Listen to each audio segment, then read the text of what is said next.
Okay, folks. A big welcome to everyone. I'm Richard Litchfield, Chief Exec at Eastside People, and as I said, I'm going to try and be the warm-up act for this session. We're going to make it really practical, 30 minutes for you, and walk through the nuts and bolts of the ESG survey, and just particularly take any questions that you might have on your mind.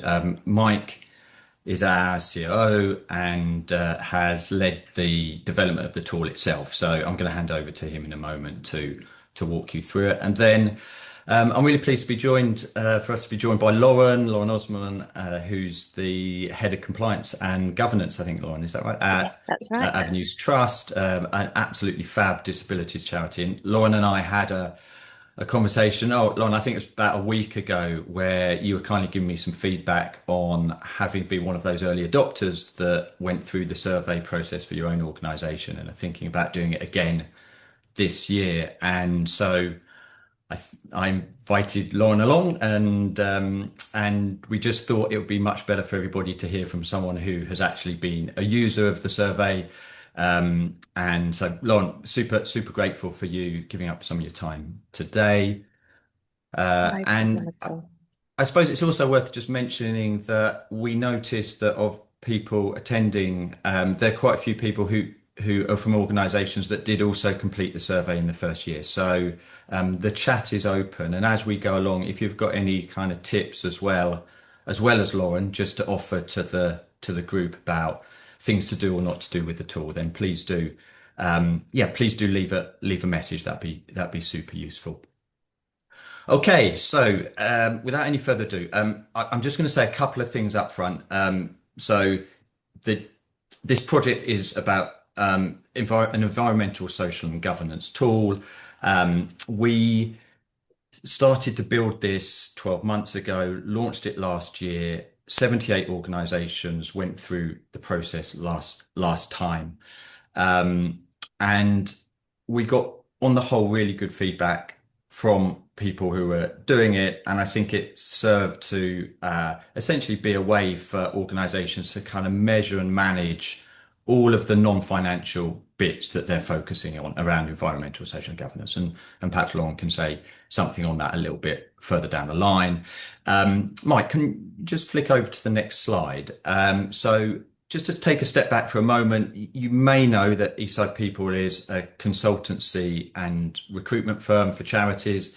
We're structured as a social enterprise ourselves, and as part of that commitment each year, we develop kind of free resources and guidance and tools for helping the sector to build capacity. And this is kind of where this project sits for us. But in terms of the reason for creating this survey, there are really kind of three different, I suppose, stakeholders that we're trying to aim it at. One is for charities, one is for the sector itself, and one for the leaders of those organisations. Mike, can we keep going? Do you mind just keep going with those bullet points? Thank you.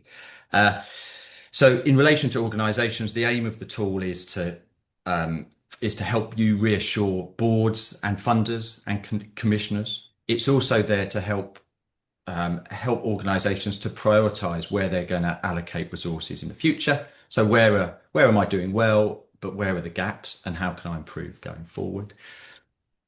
For the sector, it allows us to tackle some of that fragmentation. I know organisations find it, I think, really challenging with so many different standards and frameworks that are out there and marks. And the idea with this is it allows you to bring all of those things together into one place. It's part of a journey of helping the sector to improve reporting standards. And because we're collecting benchmark data from everybody, it's hopefully giving everybody a bigger pool of intelligence to plug into. And for the leaders of our organizations, it's a starting point. It hopefully is starting to give some answers about where you are as an organization and what you need to do. And actually, as is demonstrated by the group of people we've got here today, it's also about bringing together a community of organisations who are going through the same journey, because we're really keen to find ways to recycle learning that everyone has about how they're progressing their ESG. Mike, let's move on. Okay, so very briefly, what is the ESG survey? There is an annual online questionnaire that's open at the moment. It stays open this year to July the 25th. And there's a set of questions that relate to your environmental, social, and governance practice. It's easy to complete, it's confidential, and it's structured but not directive, by which we mean that there's a structure to follow, but we're very agnostic about which different kind of standards and methods that you might be using, for instance, to measure your carbon footprint or to measure your impact. We're not directive in that sense. And what you get is in the kind of shaded bottom row here is you get a benchmarking report, you get an action plan, and at the sector level, there's a trends and insights report. So that's what kind of comes out a bit further down the line from having undertaken this survey. And then if we could just move on to the next slide, and this is the final thing I just wanted to say to set up this meeting, is that in the first year, 78 organisations had completed the survey, and they ranged an incredible range of organisations from, at the very smallest end, some organisations that had an income of tens of thousands of pounds to I think it was the RSPCA at 150 million. And that was really pleasing to see, because we were trying to design the tool so that it would be as, I suppose, accessible and inclusive for the whole diverse range of the sector. Organisations across health, social care, leisure, education, almost every part of the sector undertook the survey.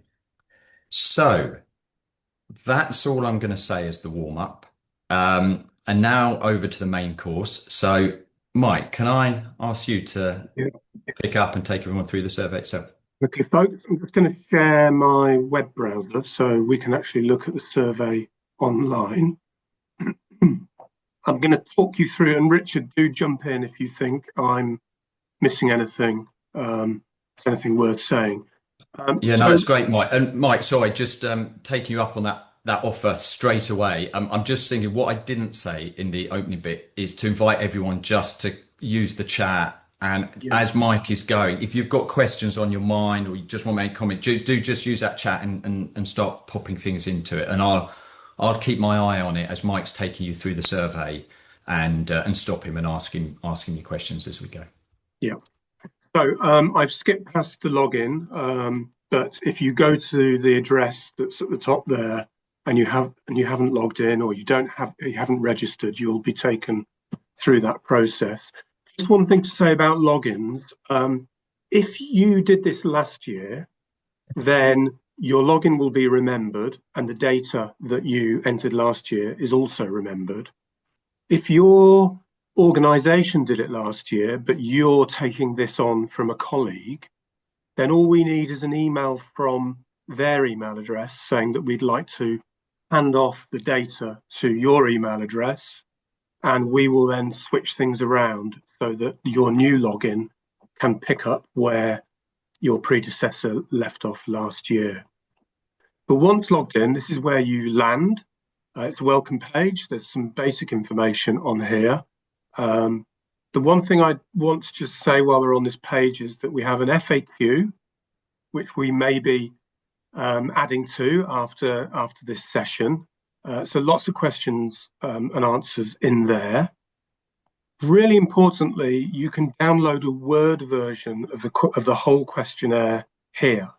And the reason we've done that is that we've been on the receiving end of surveys where you can only deal with them online, and it's impossible to work on them offline. So we wanted it to be possible to develop your responses offline. You could put that Word document into a shared storage. You could work on it collaboratively with your team. And we do think that using the survey with a team is a really positive way of using it. And I think Lauren might have a few things to say about that. So you use all of those things and then you hit go to survey. Now, when you land here, which I hope you're going to do, you can see that we've got yellow blobs along the top. There are 11. Some of them are hidden because they're in the middle of the journey. You can jump to anywhere in the survey that you want.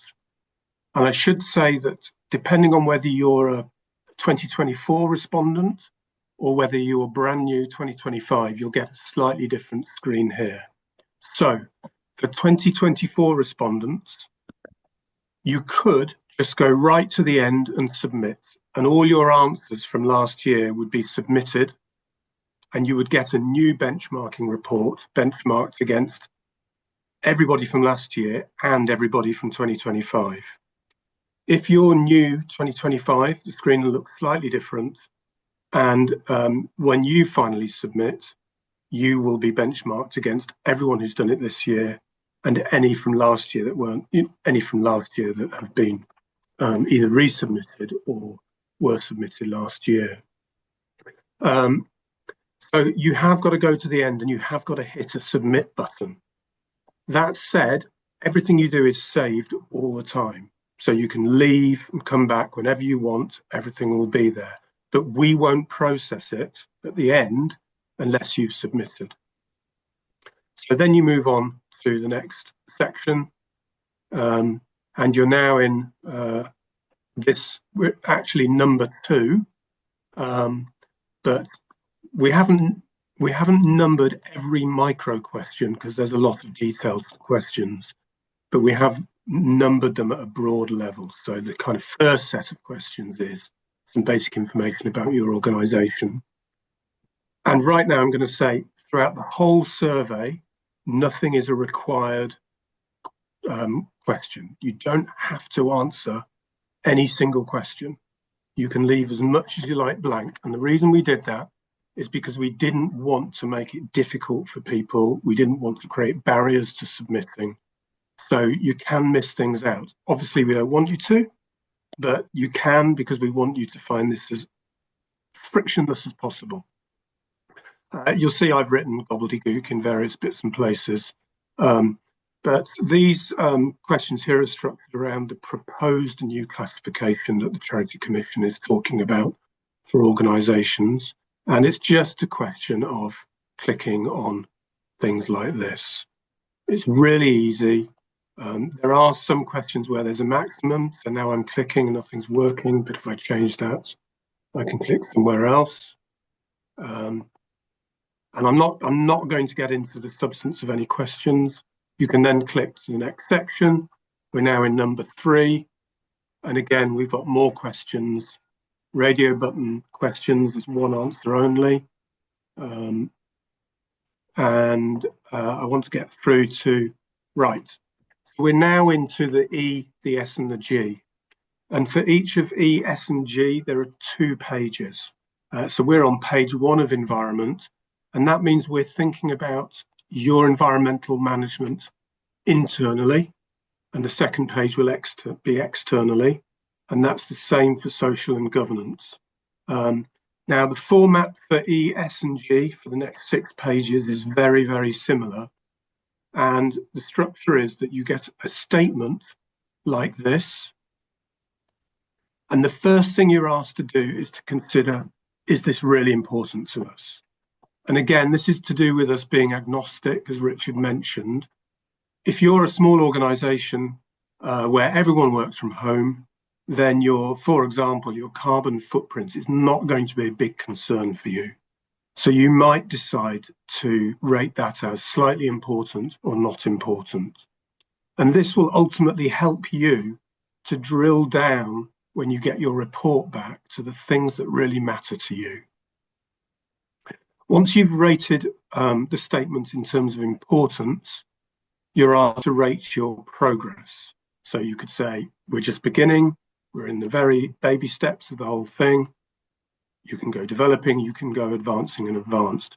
Now, for all of these different options, there are definitions, and you will always find those down the bottom of the window here, where we give a definition. It's a generic definition, but very useful if you're talking to your teammates for whether to choose starting out, developing, advancing, or advanced. So you can refer back to that whenever you want. And those are also written into the Word version as well. And then we ask for some reflective practice comments. Now, again, you don't have to write anything here, but the reason we've put these in is to help you have the conversation with your colleagues, but also perhaps when you get the report back, if you want to share it with stakeholders, to be able to bring some colour to your responses for your stakeholders. They might be board members. You might even want to use some of this with funders or other organisational stakeholders. And in a year's time, you might want to use the comments that you put here to remind yourself where you were and to reflect on whether you've progressed further. So these are very much here to help you with your thinking right now as a team, in the future, or with other stakeholders. And those questions, that question format is really the fundamental structure of the bulk of this survey. When we get down to the bottom, if you chose advancing or advanced anywhere on this page, this block comes up here. And this is about the community that we're trying to build.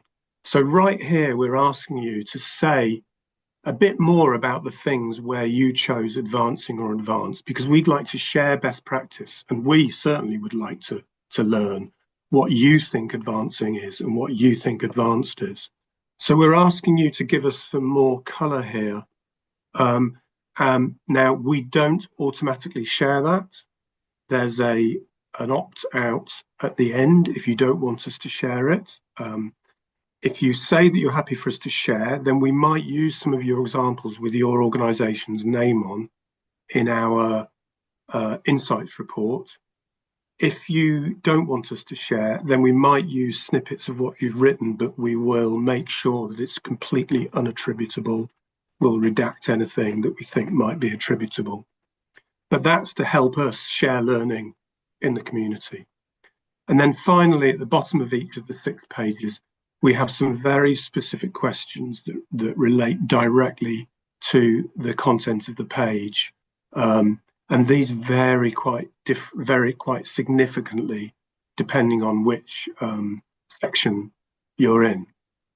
So I'm going to let Richard stop me, but I'm going to jump right towards the end now. I'm not going to go into any other pages for E, F, and G, but I'm going to go towards the end of the survey. We get right to the end here, to number 10. We have to wait a little bit. There it is. You'll see a summary of all your responses. You can print this page now, and you can use that to keep a record of what you wrote. I think we would like to develop this and make it a bit more user-friendly, but it's not bad as an immediate record of what you put into the form. And then finally, as we get right to the end, to the last section, we ask for a bit of feedback about the experience.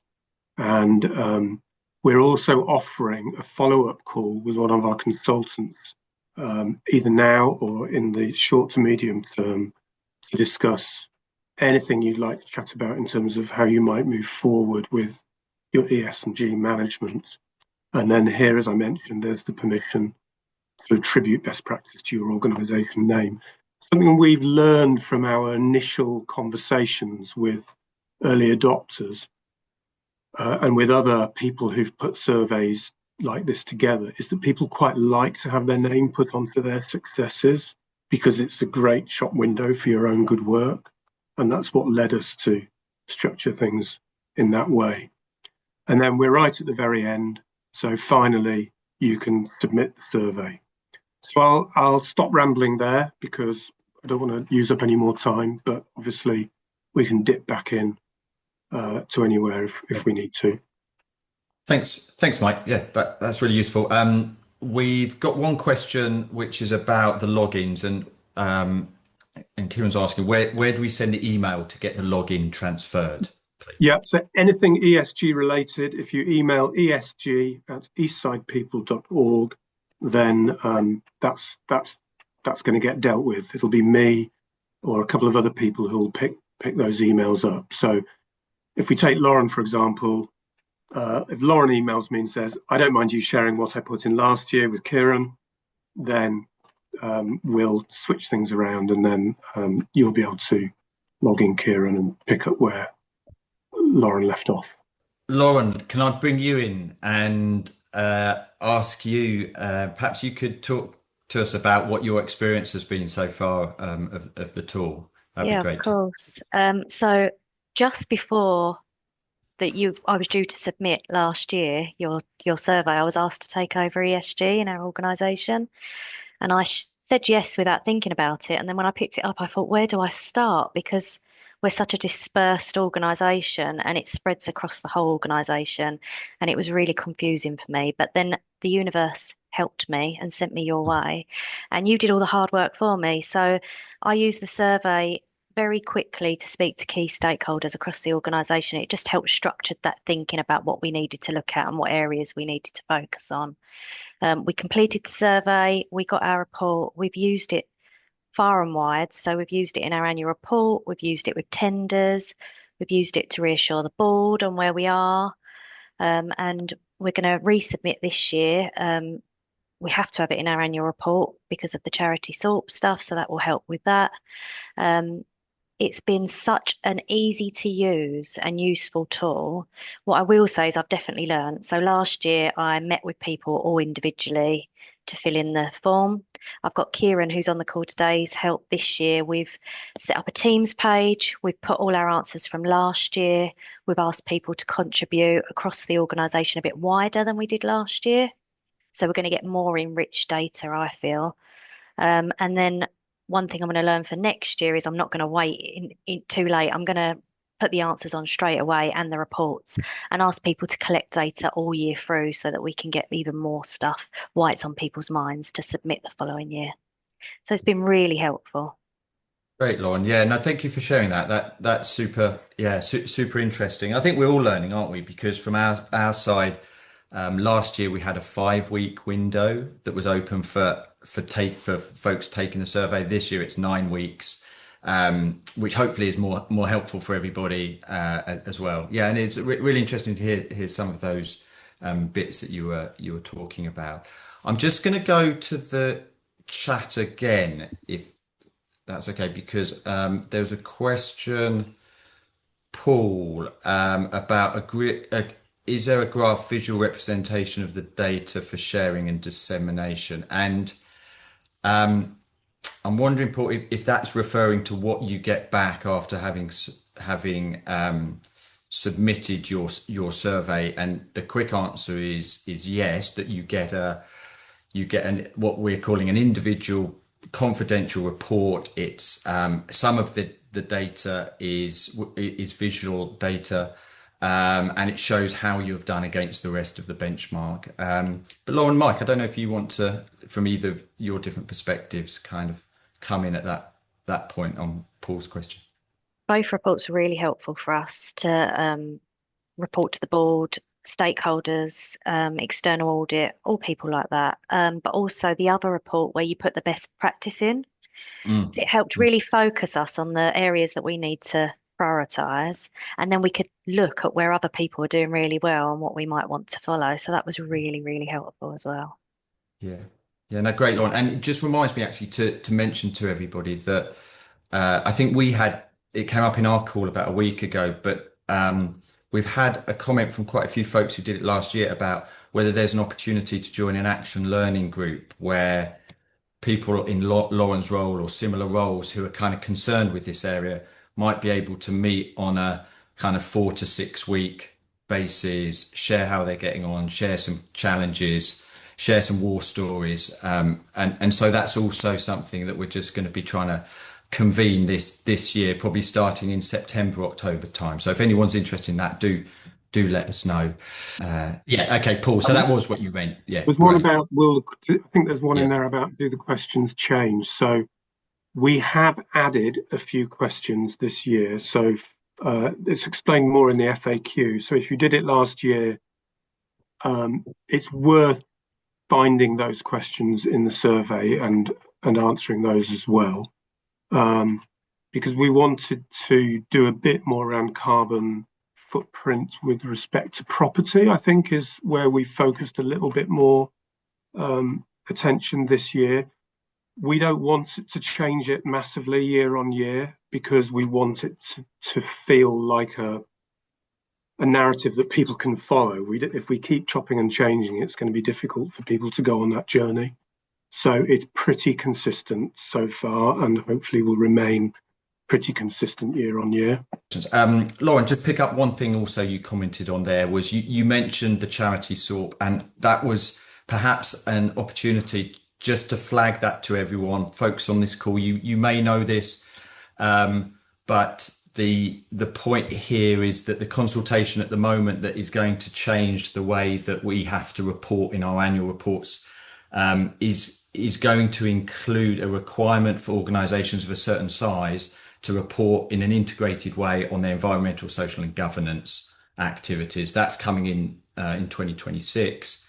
If you're a smaller charity, it will be an encouragement or advice rather than a requirement. So that's a bit of the kind of, I don't know, regulatory context that we're all working in. So we think that this tool is going to help you in that regard as a way, I suppose, to be on the front foot when you come to do that reporting. Yeah. Might be useful to say, Richard, the Avenues Group have already done that in their annual report. So if anyone wanted to refer to that, it's on Companies House Charity Commission website, publicly available. It just shows you the structure we've followed.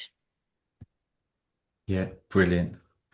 Thanks, Lauren. Yeah, that's really useful. And again, maybe worth us just, I can see we're getting to about past, so we'll let everyone go and get on with the day job in a moment. But I think it really underlines, Lauren, what you were saying, that there's an aspect of this project which is all about trying to create a community that we can go on a journey together on. And so the more that we can help at Eastside People to help you guys to kind of recycle good practice, things that you're learning, things that you're doing, whether it's a way that you're reporting in your annual report or whatever it may be, then that's very much what we're aiming to do. Just one last bit from my side, and then I'm going to ask both Mike and Lauren if they want to say anything else, which is that, just to underline again, it's July 25th. That is the deadline for the reporting this year. We're very much aiming to have more than 100 organisations complete it this year. We'd love it to be even more. The more organisations that are in the community, then the better the benchmark data and the good practice and the ideas are for everybody. So just I suppose an ask from our side is that if you are in any kind of peer network groups, I don't know, like kind of good governance groups or sustainability groups or whatever it might be, and you think there's other charities that might benefit from doing this, if you could also maybe make them aware of it or send the link to the ESG survey page, we'd be, massively appreciative of that. So I think we're in the last comments bit. Lauren, any final comments from your side? No, just a big thank you for producing the survey and letting me get involved. It's been really, really helpful for me. Well, we love having you involved. And all right, folks. Well, look, thank you so much, and good luck with the with your own surveys, and hope to catch up with everyone soon.